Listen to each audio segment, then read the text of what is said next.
The Nimble with Numbers team presents Chalked Blocked with Bo Big Time McBrayer.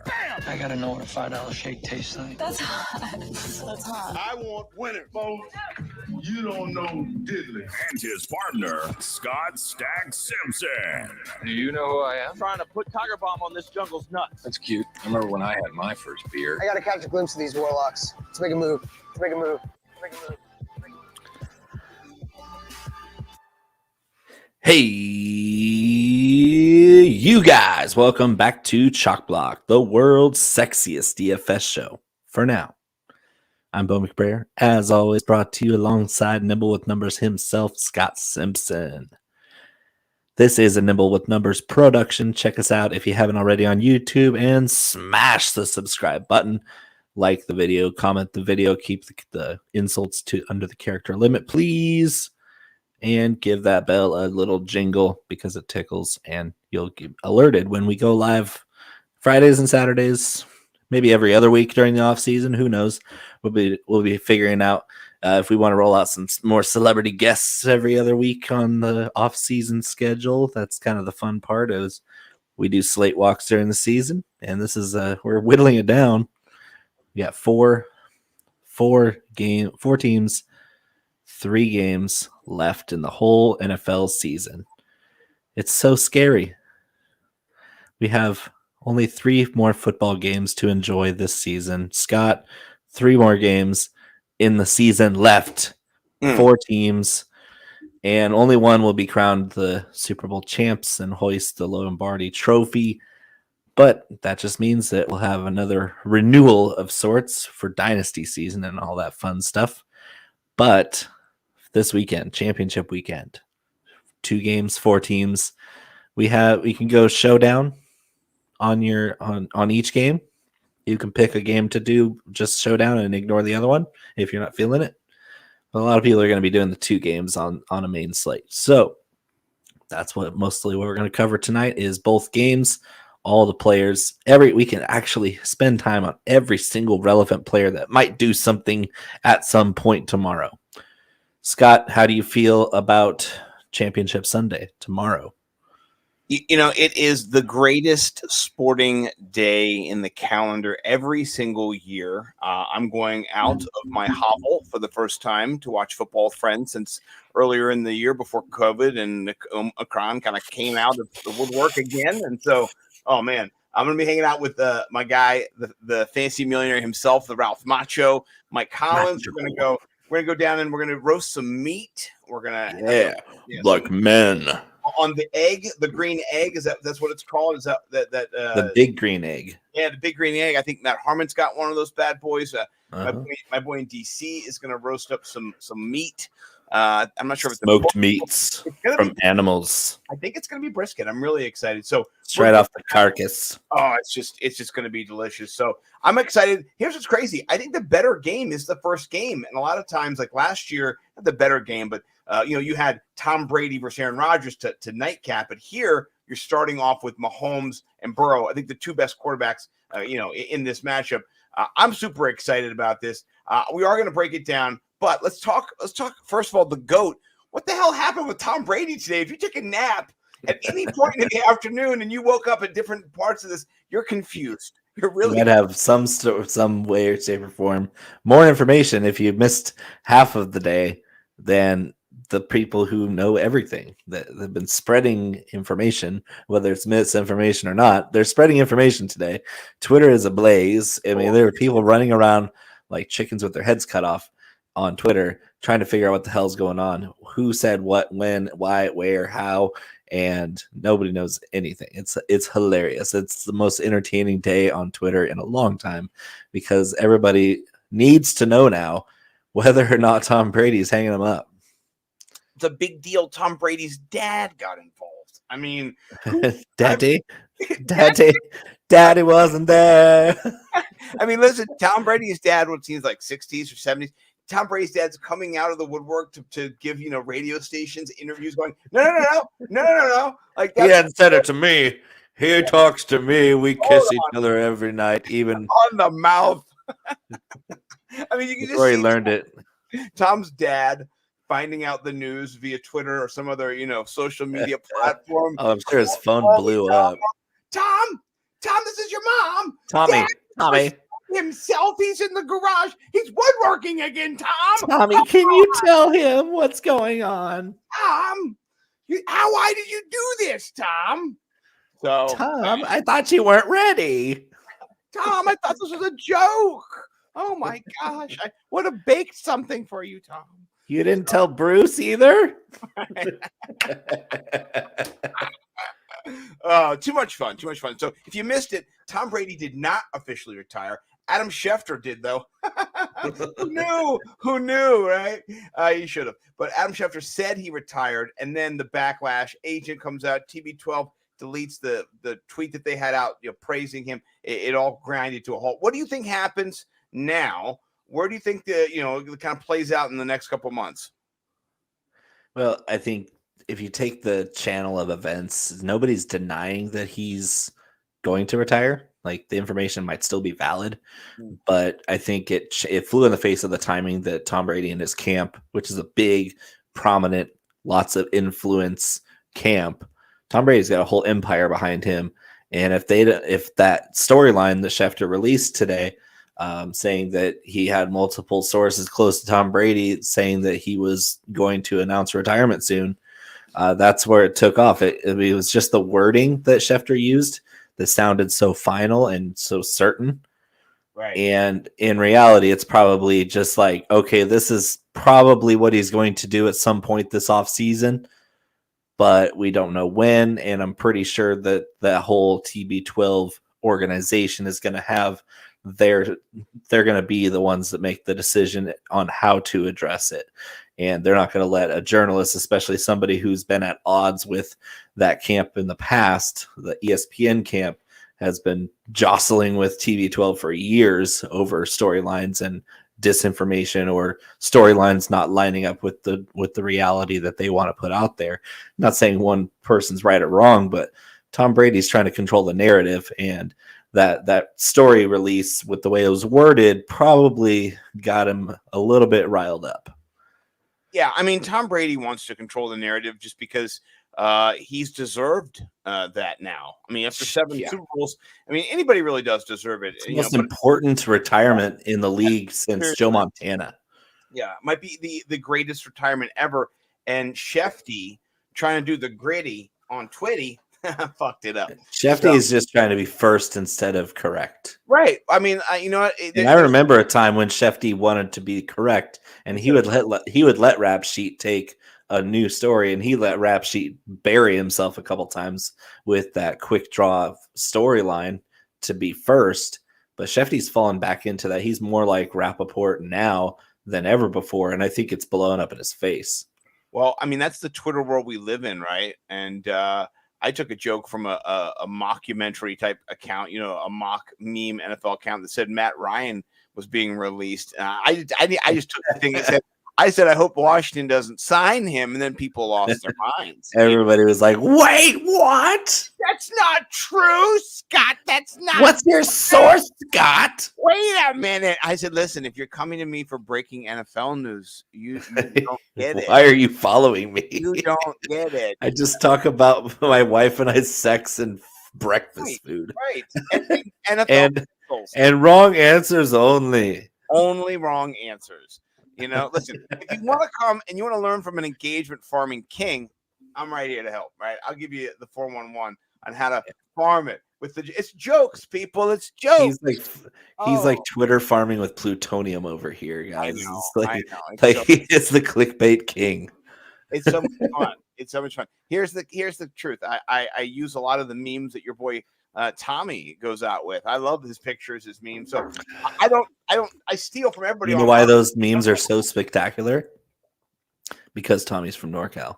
That's what I thought the answer was going to be. Well, speaking of from NorCal, we don't have anybody from Well, no, we do have a team from NorCal in there. Kind of. Does San Francisco count as NorCal? I want to kind of get the lay of the land. Are they mid? It's debatable. Yeah. If you're from NorCal like me, like from closer to the Oregon border, we don't consider the Bay Area to be Northern California, more central. But if you're down here in the Sacramento, which is just east of the Bay Area, you're pretty much calling it NorCal because Central California is like Fresno. Right. No, I thought so. Well, let's jump into the game that's a little sexier than the NorCal, MidCal, SoCal. How are you going to say it? The game that we played. Tom Brady from NorCal, if you count the Bay Area. We do. What we have is we have the California Bowl against, everybody else. So Cincinnati visiting KC. Earlier this year, by the way, when KC played Cincinnati, they were in Cincinnati. I want everyone to kind of adjust your ranks there if that matters at all. 7.5. What do you think about this game? I want to kind of get your perspective on it, how you think it plays out, and to do something new that we don't normally do. Where do the touchdowns go? Because that's what we're trying to guess here. We're trying to guess the touchdowns. So how does these touchdowns go? How many does Kansas City have? How many does Cincinnati have? And where do those kind of fall in your range of kind of outcomes that you're thinking? I'm looking at 3 weeks ago. Both these teams are pretty much the same 3 weeks ago as they are now. The only difference might be Kansas City's backfield, but the secondary that likes to blitz a lot. Spagnuolo's aggressive. He wants to put heat on Joe Burrow, especially after he watched Tennessee sack him 9 times. At the same time, 3 weeks ago, they got to Burrow 5 times, but it was at the expense of a lot of big plays, especially with Jamar Chase. Yep. This is the kind of game where I don't see the Chiefs changing their identity. They're going to try to get after Joe Burrow, and Joe Burrow's probably the best quarterback under pressure in the whole league. His numbers against cover 1 and cover 0 coverage are exemplary. Like he puts his yards per attempt go up when you put the pressure on him. Yep. So if you're saying, okay, it's going to be kind of like 3 weeks ago, you can't ignore the upside of Joe Burrow with pretty much all of his weapons. Right. So from Mixon to the 3 wide receivers to Uzama, it's all the same. I want Bengals because I think that they're a better team overall than the Chiefs. The Chiefs have all the fanfare because they have the stars players. They have the big names, the Kelsey, the Hill, the Mahomes, but they don't have the team. Like the team is not as quite as solid as Cincinnati has been this year. Yeah.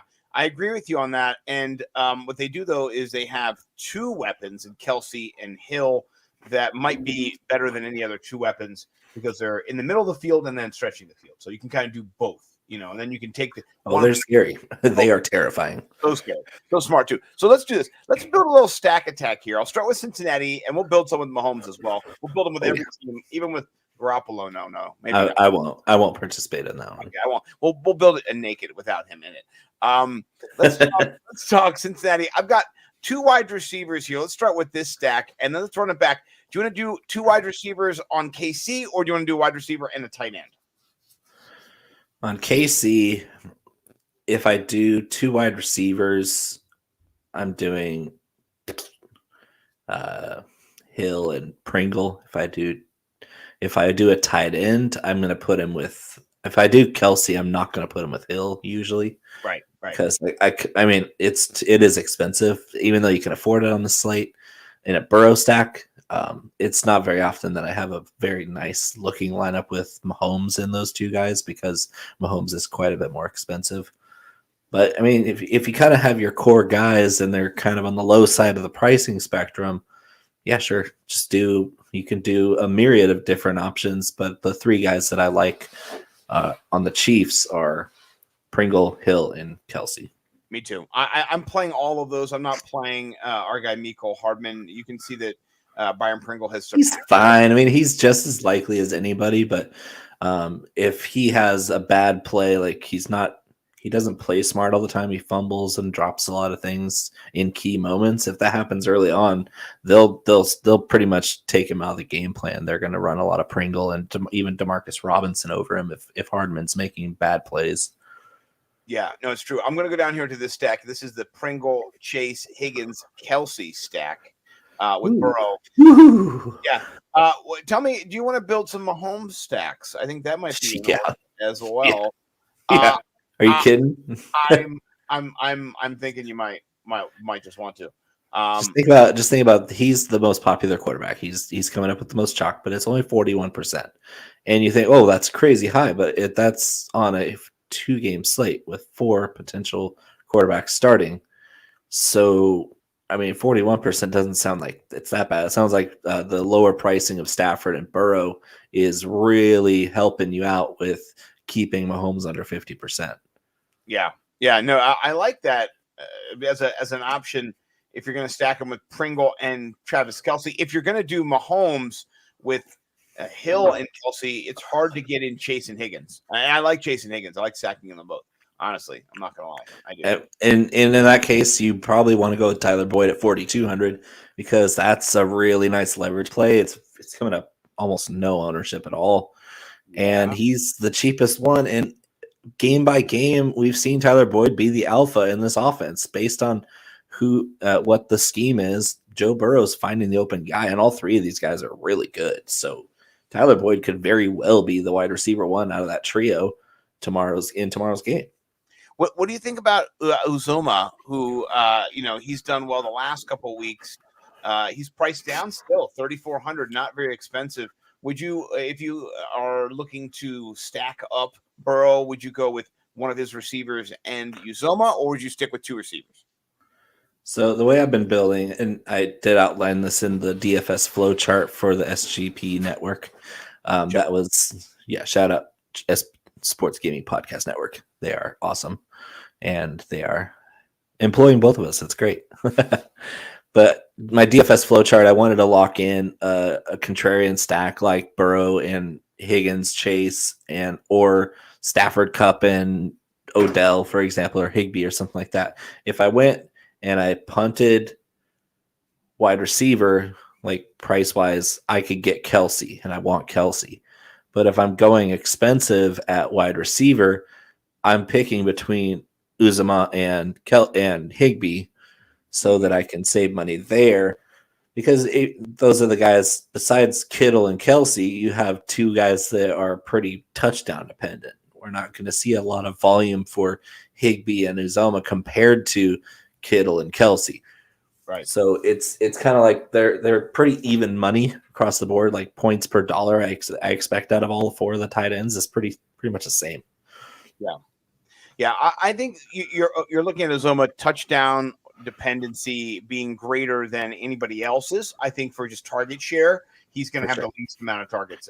Higbee's been hot. Higbee's been out touching Van Jefferson the last 4 games. So I actually trust Higbee in a stack of the Rams over Van Jefferson this week.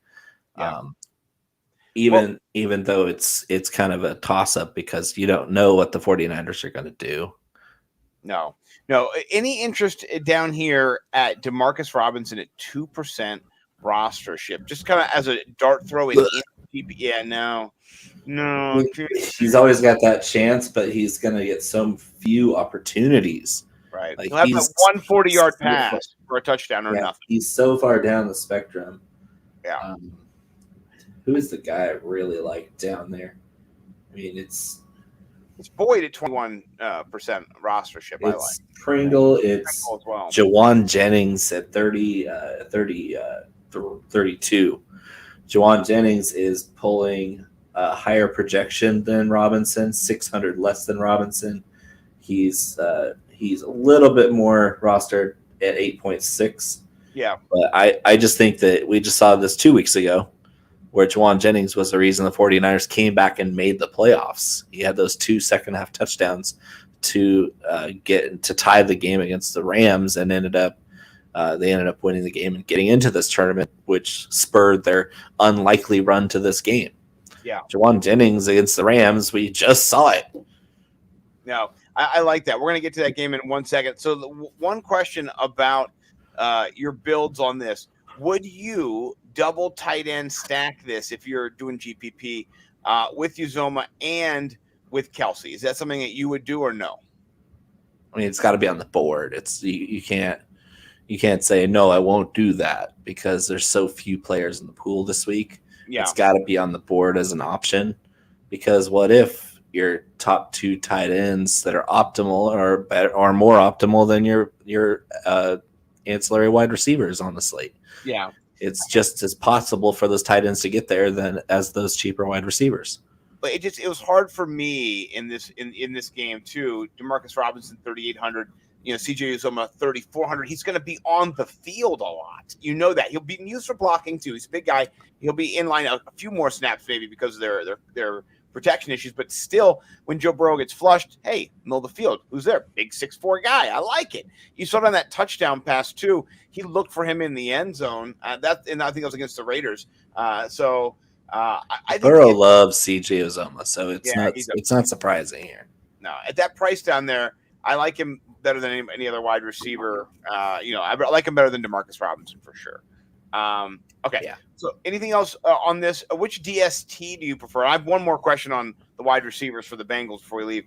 Are you slumming it with the Bengals, hoping they accidentally stumble upon something, or no? I mean, you can. It's not looking too good of a choice, risky, but really risky. If they can, it's just like me playing the Bills last week. Is banking on a good defense getting the better of a good quarterback. Yeah, and it turned out that the good quarterback had himself a day, and the defense got you negative points and cost me a lot of money. That's kind of what you're doing is you're rolling the dice. If you go with Bengals, you get the leverage because nobody else really thinks they're gonna do much against the Chiefs offense. The Chiefs offense has been really rolling the last few weeks. I probably wouldn't go that direction because I can get leverage with the 49ers defense even. Yeah, $200 more. I would just spend it. And the Chiefs defense for me, they can get after it. We just saw the Titans. It's a better front by far. The Titans front seven is very good. Probably one of the best in the league at getting pressure with four guys. But the Chiefs are going to try to get there against this line that, they weren't that good.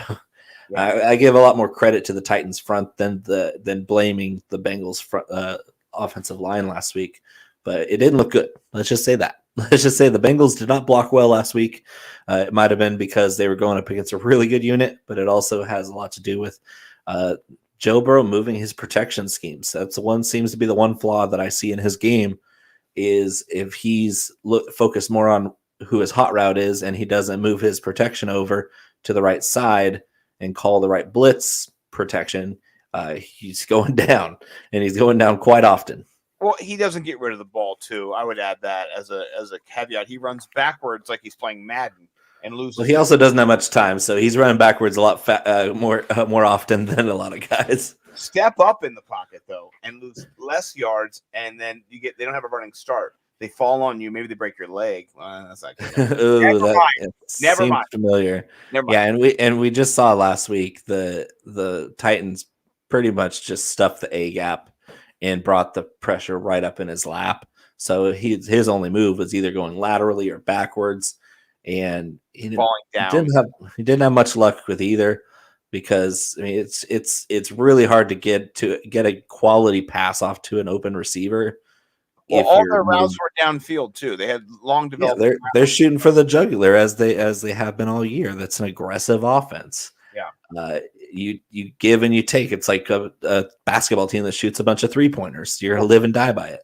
Well, I would say the problem I had with the living and dying by was he didn't throw the ball up on those 101s. He ate it a lot. Yeah, there's several times you saw. He did that against the Chiefs, though. We saw that.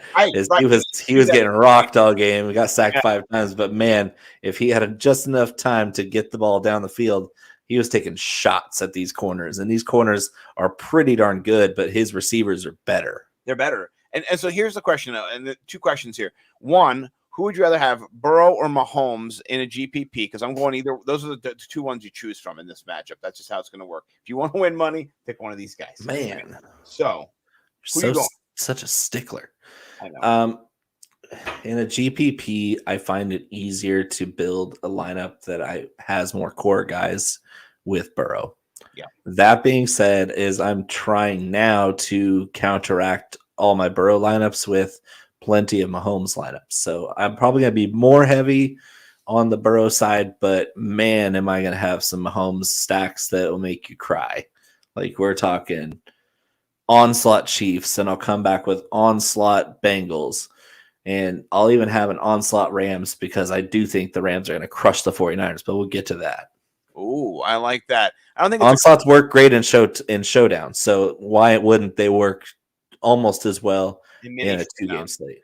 I think I have in one of my builds, I have Pat Mahomes, Byron Pringle, Tyreek. No, I have a Kelsey. I have Higgins, our guy Jamar Chase, Akers, Elijah Mitchell, and I forget, maybe Zoma as a dart thrower. So I do like building where you just have like onslaught of 3 players from the Chiefs, 3 players from the 4, 5 even. Yeah, it's great. Onslaught for me means I'm building off of one team having a great game and blowing off. Feel like if you had remember if back in the day when the Giants played the Vikings in the NFC Championship game, and it was in the Meadowlands, it was ice cold. The Vikings went out there. Yeah.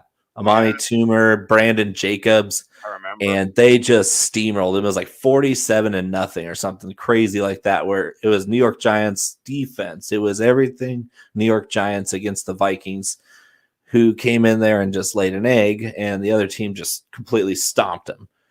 And we could have one of those championship games. We're bound for a letdown from last weekend. Last weekend was the best weekend of football in the history of the game. I've been watching the game since I was 4 years old. I've never watched more riveting football in my life.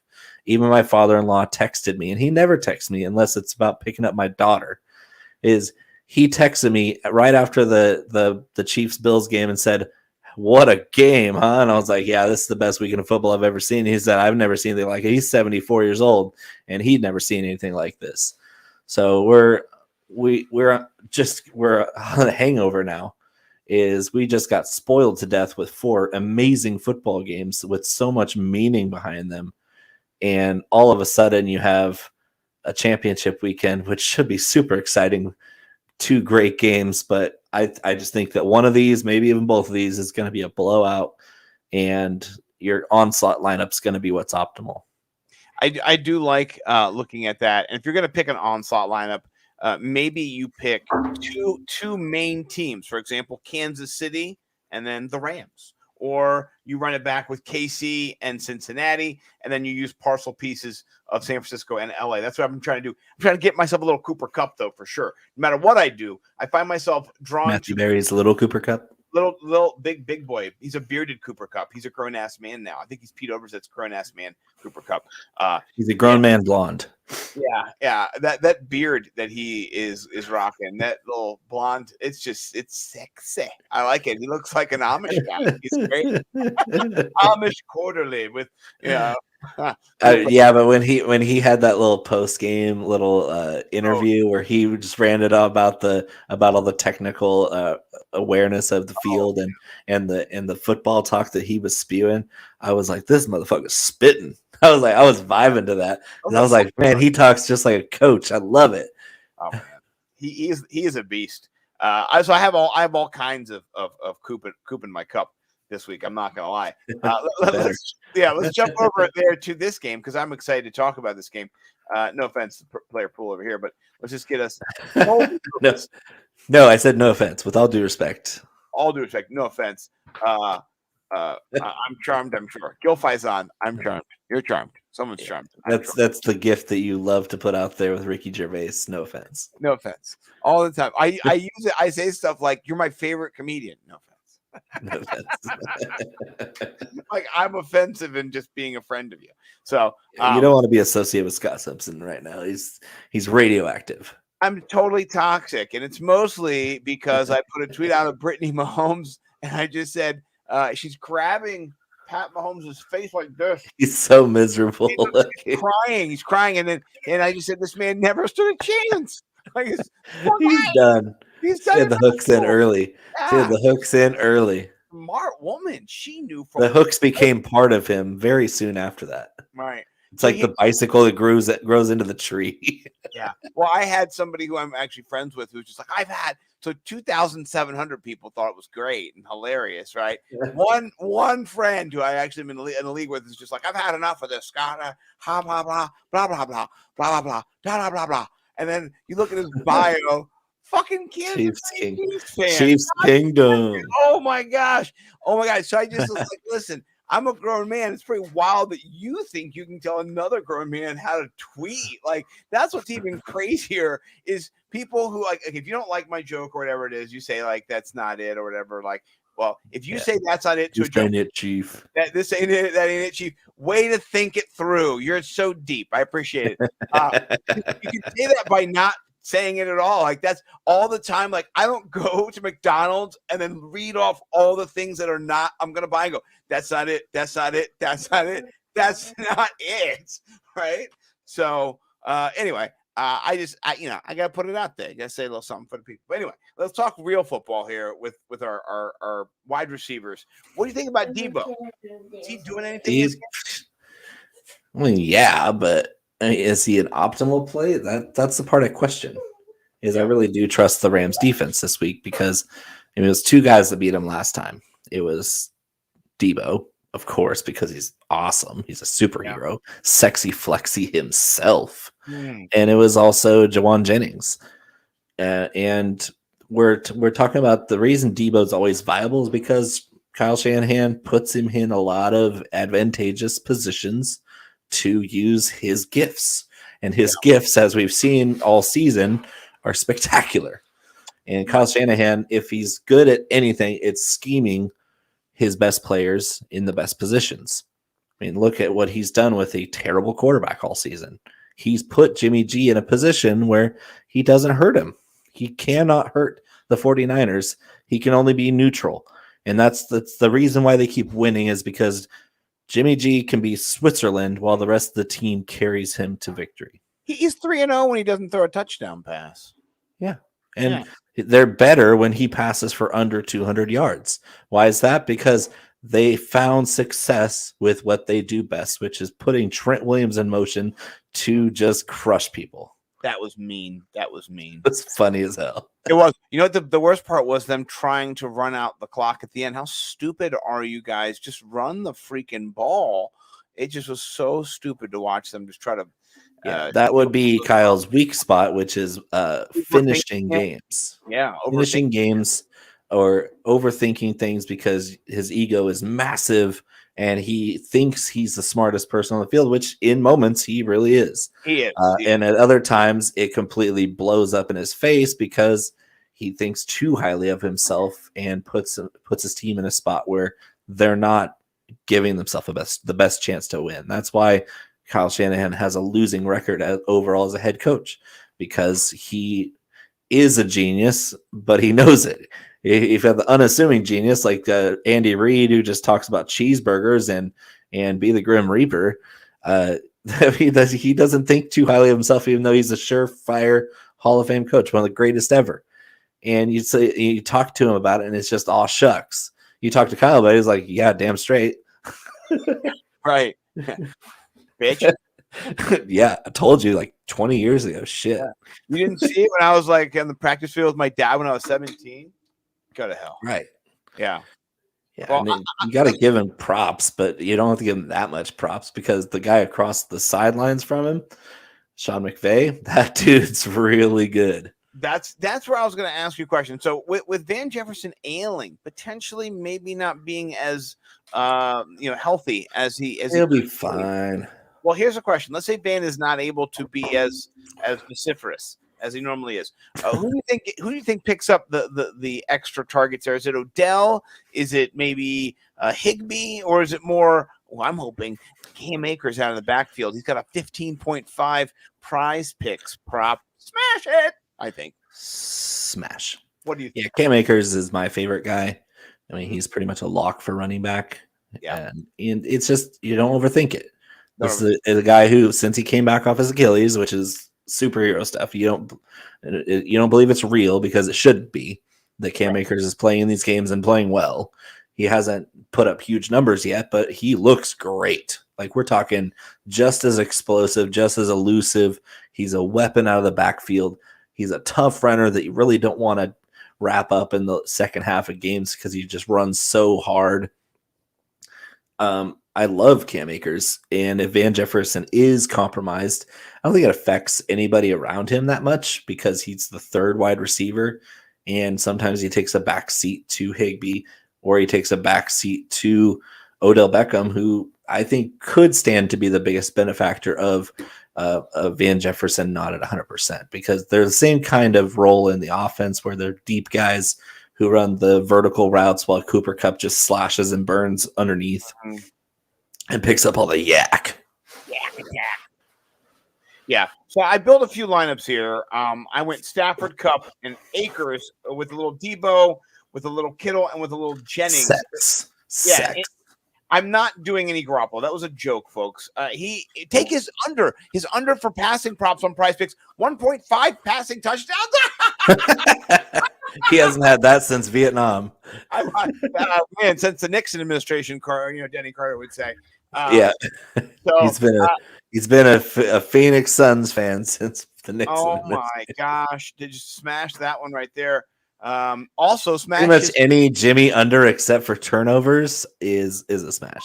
The problem is you can't stack Prize Picks, right? So you can't. No, you can't stack the player props, but right. But here's what I sprinkle in a Jimmy into every single one of my Prize Picks. My favorite is rushing prop total. It's 1.5 yards. He's rushed for 0 yards in like 5 straight games. 1 yard, 1 yard. No, if he takes off running at any point, Kyle's going to yank him. Aaron Donald will eat him alive. Oh, he will eat him without a fork. He'll have chopsticks out there to eat him like a dumpling. Aaron Donald's an absolute monster, and I hope that while we're talking about this game, we're talking about San Francisco quarterbacks. Wouldn't it be great if you had a showdown lineup with your captain as Trey Lance? Because did you just hear the news? They brought up Nate Sudfeld to the active roster. Oh no. Which shouldn't mean anything other than they want to put in some Trey Lance packages so that if he's the running guy, he's the Taysom Hill of this championship game, and Jimmy gets hurt or one of them gets hurt because they're both in action, you have a guy in reserve. It's like all you do is replace him with a special teamers, one of the special team players, and you have a third string quarterback, because your game plan is to roll Trey Lance out there because he's healthy and he's athletic and he puts stress on the defense. So if I have a showdown lineup, I'm going to have a couple of Trey Lance in the captain spot just on the off chance that he pulls a Josh Johnson from earlier this year and wins somebody $1 million because they picked a backup quarterback for their captain spot. I like the outside the box thinking.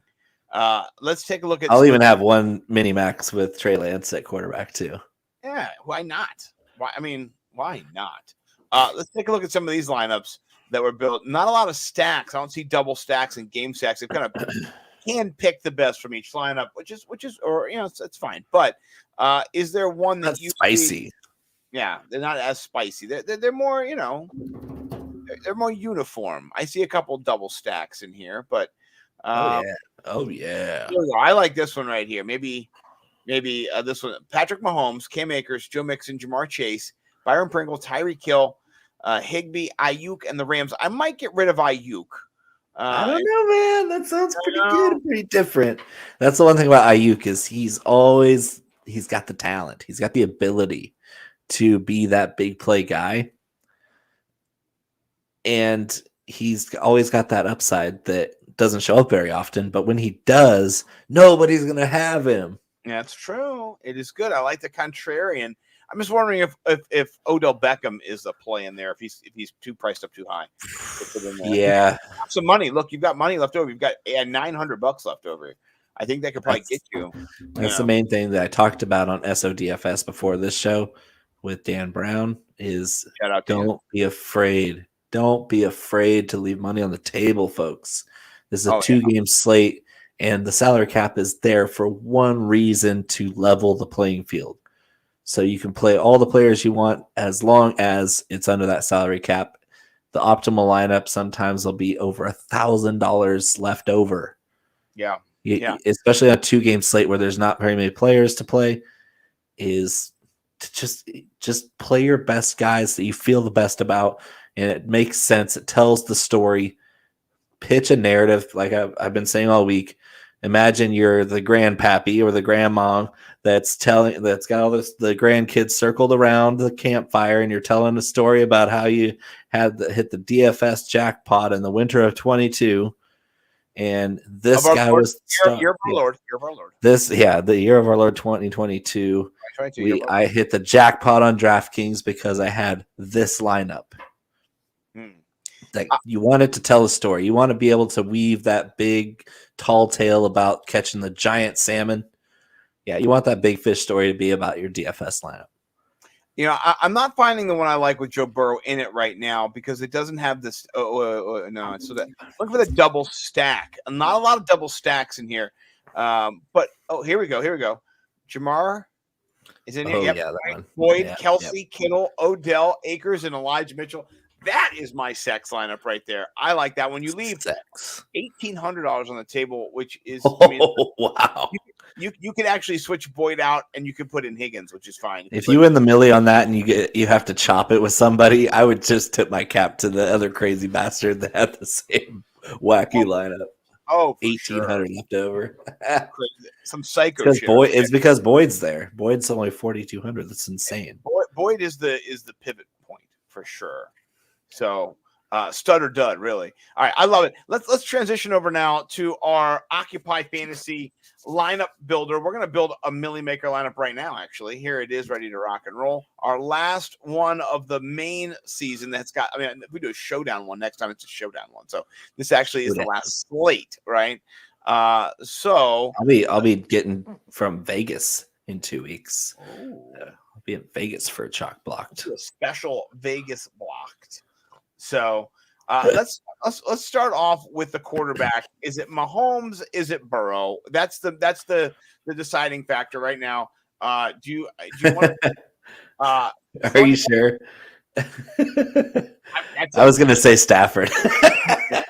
You want to go Stafford? We can. I don't care. We can. I'm just looking at Run the Sims and Occupy, and I'm looking at Stafford being the third most popular quarterback with nearly an indistinguishable projection from Joe Burrow. And he's just as stackable. So let's stack him. And he's cheaper. He is cheaper. I do like that. Let's stack attack him here.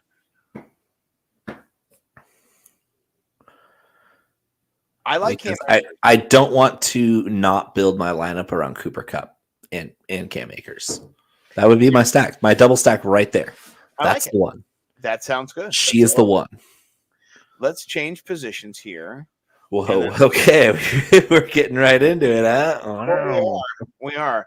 I like Jerick McKinnon. What do you think about that? Am I crazy, or do you like Elijah Mitchell? How are you looking at the next? I'm not touching the Chiefs running backs. No Chiefs running backs. Okay. Unless it's a flyer. Like if it's a cash game, I'm looking at McKinnon.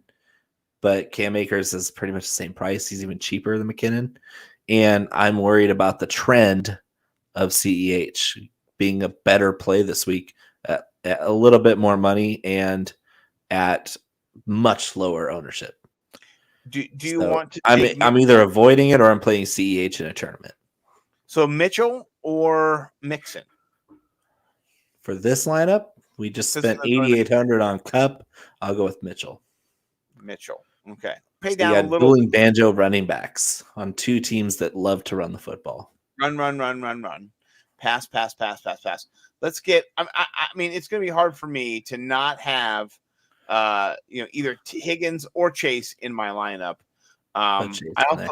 You like Chase in it, yeah. I like myself running it back with a Pringle. What do you think about that? Yes, sir. Okay. And then I like me a Kelsey if we can. Let's see if we can.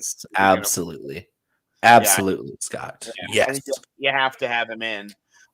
We've got 6,500 left. That's not bad. Let's do a defense in there.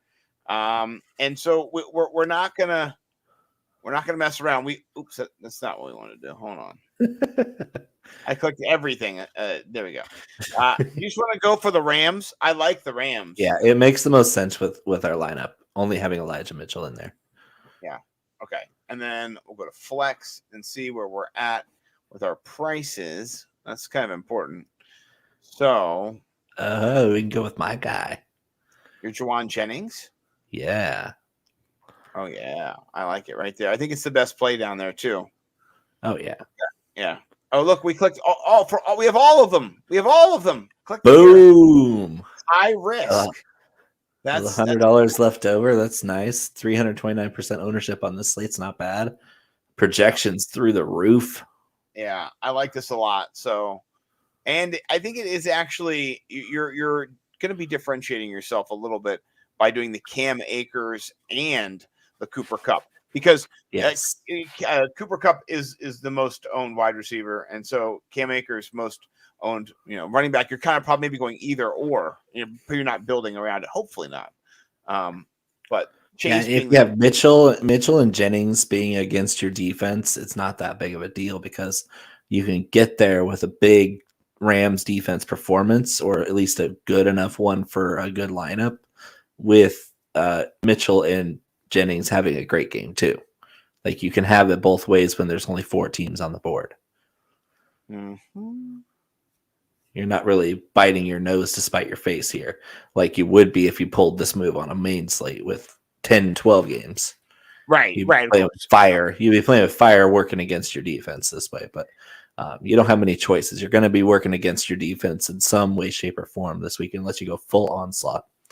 It's fine too, because I like the Rams as the best defense against the worst quarterback, and that's just exactly. That's just how I look at it.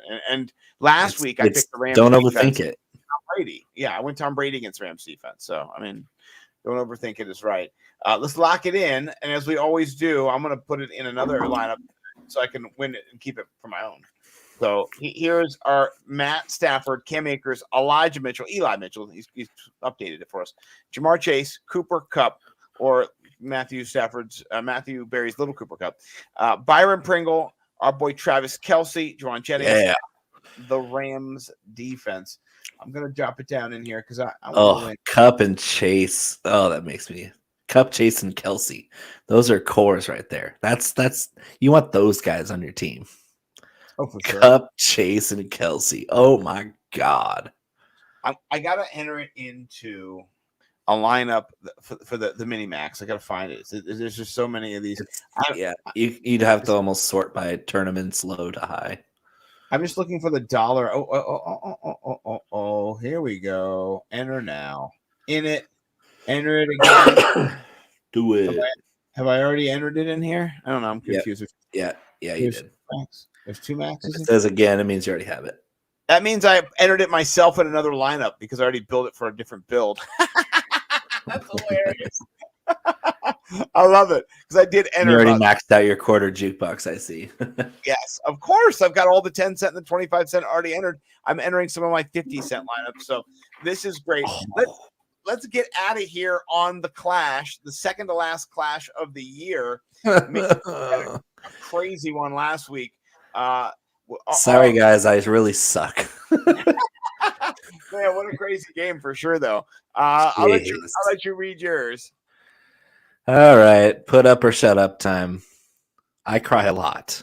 The great Jim Valvano said in his infamous SB speech that you should have your emotions move to tears. Could be happiness or joy every day. Lately, the Waterworks have been losing in heartbreaking fashion to Nimble. It was the walk-off touchdown from Mahomes to Kelce in overtime that dropped the Bills' defense into red numbers.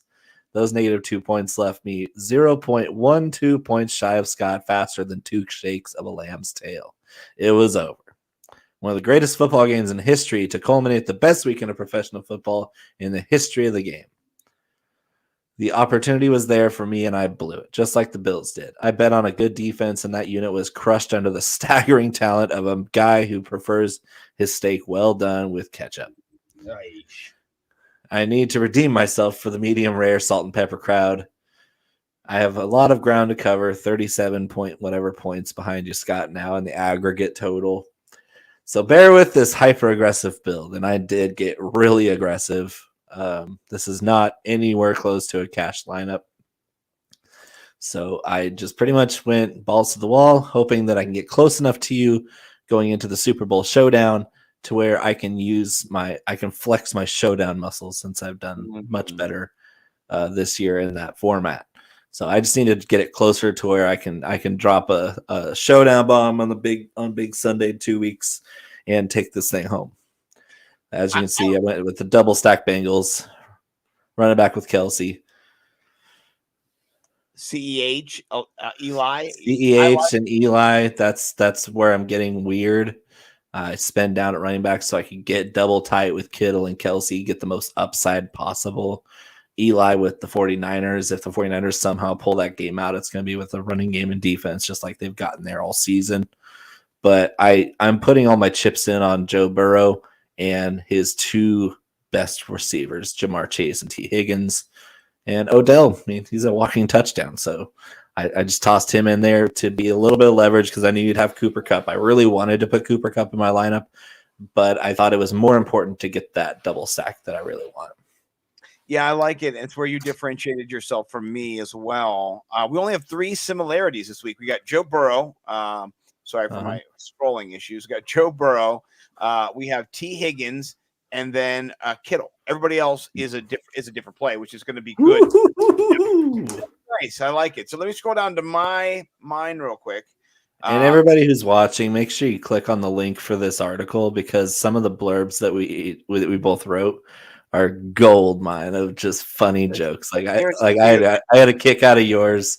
I kind of chuckled to myself because I'm really self-centered when I was writing mine.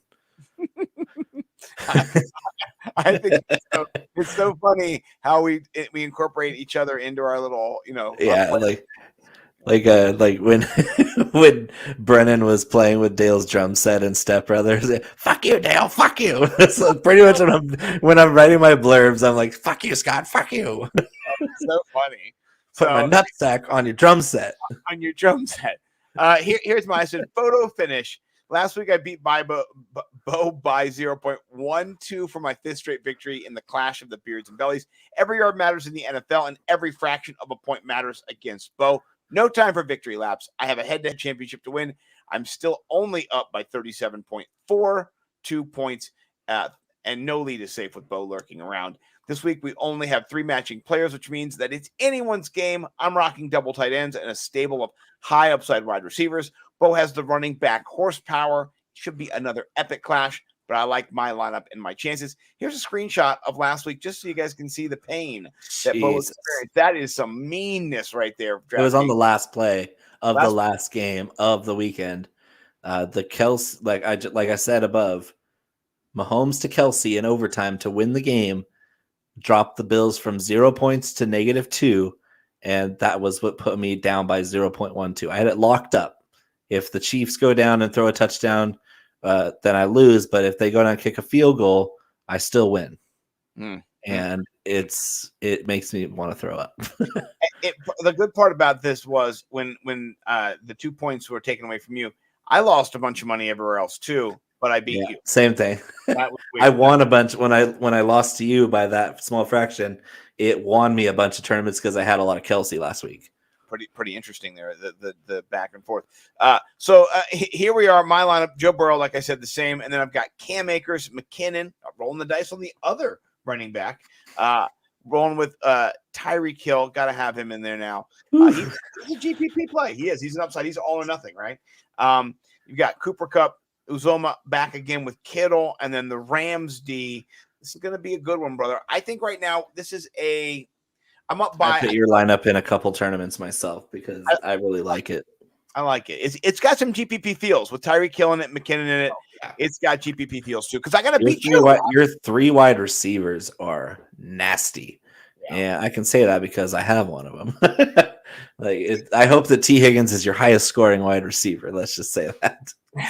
I'm hoping it is true, and I'm hoping that Burrow gets him there. This has been great, my friend. We've got one more. We'll do one more official this season clash, and that will come down, and one more last Vegas, baby. Yeah, for the Chalk Block show. Thank you to everybody who's watched and who's participated, who's been jumping around, whether it's been in the chat, anywhere with us on Twitter, in the DM groups, in our Patreon. Thank you so much, everybody. We love doing this for you. We're going to come back better than ever next year. We'll revamp some things for sure, but I'm really excited about all the things. Bo, by the way, is just a hot commodity. You might just see him on SportsCenter next year. Who knows? I hope. That'd be cool. Yeah, that'd be cool. But shout out our guy Field Yates too, who just had a lovely little daughter. Amazing. He's a girl dad now. He's a girl dad. Welcome to the club. You got me, you got Bo, you got Jeff, you got other good looking guys in there. So who else is in the girl dad club? There's a bunch of them. Jorge Martin. Yeah. Lots of people that we're close with have a lot in common with us. Let's just say that it's great to have a community like we have. It's a blessing. Lots of smart people doing great things, and we're hopefully part of that group for you guys that enjoy our content. And we're gonna have an off season full of big interviews with some huge names. I'm just gonna keep bugging people until they say yes, and so. Look forward to having more superstars of the fantasy football or gambling or pretty much anybody we want to have on that's prominent enough to be quality content for y'all. That's what we're going to look forward to this summer. But right now it's going to be about championship weekend, and then 2 weeks later we have Super Bowl Sunday, the last game of the year, and that's going to be so much fun. But I wanted to make a short announcement, a quick one that's it's just been official today. I haven't even tweeted it out yet, so the only people that are going to know are the ones watching right now or the ones that catch the replay a little bit later.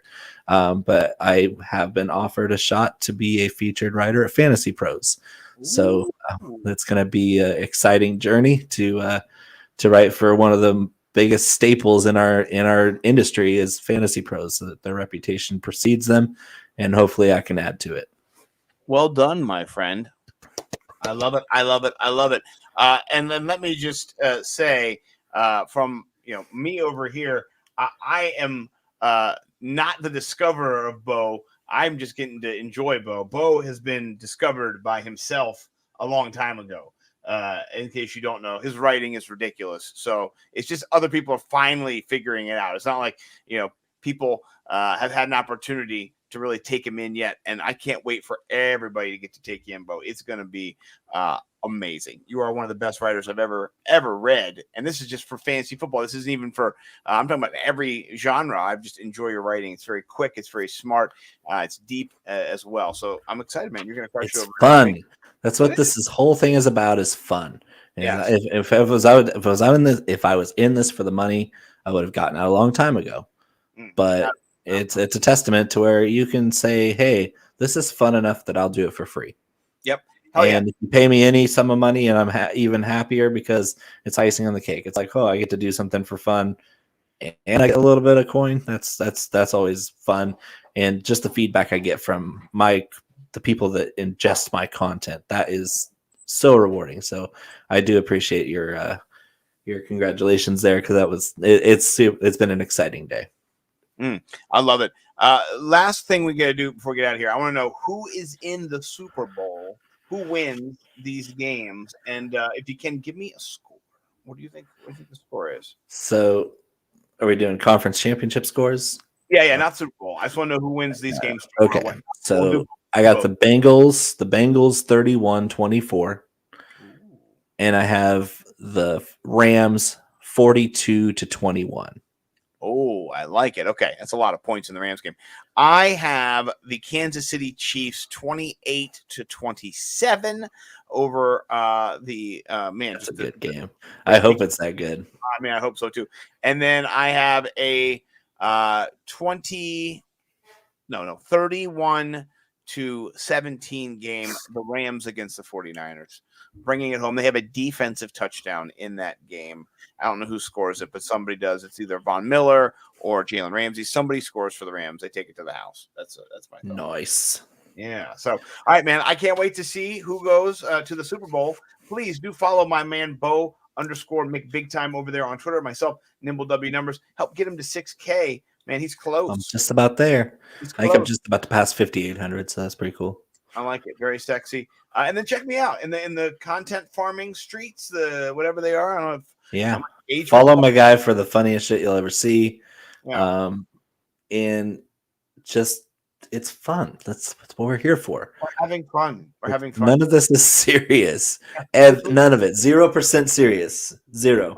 With less retweets coming soon. I'm planning a retweet free March or April or something. Just going to kind of not If you care to make it interesting, because I don't think you can go that long without doing Oh, it. I mean, I will retweet things that I like, right? Things, but I'm not going to be in my retweet groups because I just need to take a break from content, and that's the big thing for me. I'll be around on Twitter. I'll be doing content, but I want more time for me to be able to enjoy myself, and that's the thing I haven't had in the last 2 years. Bo knows we've been grinding. We didn't take any breaks last year, none at all. So yeah, or this year. So we've been going for almost 18 months now, maybe even 20 months straight. So it's going to be great to take a little break from the Twitter streets of content distribution. I'm a content pimp, so I do a pimp it out. So I'm looking forward to taking a break from that as I engagement farm some more and ask you what your favorite color ketchup is. So from Scott, from Bo, from everybody over here at Nimble, we can't wait to see you guys as big winners. Send us your slips and have a great championship weekend. Bo, anything else you want to say before we get out of here? Nope. Let's rock and roll. Get to cashing.